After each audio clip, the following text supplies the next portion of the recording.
اور Kala Bagh post office کے سامنے بزرگ پینشنرز کی لمبی قطاریں لگ گئیں۔ پینشنرز کو پینشن کے حصول میں مشکلات کا سامنا ہے، ان کے لیے نہ پینے کا صاف پانی اور نہ بیٹھنے کا کوئی نظام۔ تفصیلات کالا باغ سے خالد خان کی اس رپورٹ میں دیکھیے۔ کالا باغ پوسٹ آفس کے سامنے بزرگ پنشنیر کی لمبی قطار لگی ہوتی ہے۔ پنشنیر کو پنشن کے حصول میں مشکلات کا سامنا کرنا پڑتا ہے۔ دھوپ میں پنشنیر کالا باغ پوسٹ آفس کے سامنے پنشن کے حصول کے لیے گھنٹوں لائنوں میں کھڑے رہتے ہیں۔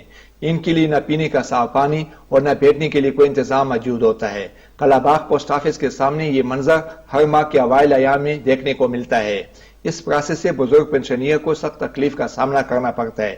ان ریٹائر ملازمین نے اپنی زندگی کا اہم حصہ ملک اور ملت کی خدمت کی ہے اور اب ان کو سہارے کی ضرورت ہے۔ حکومتی حلقوں کو بزرگ پنشنیر کی حالت پر رحم کرنا چاہیے۔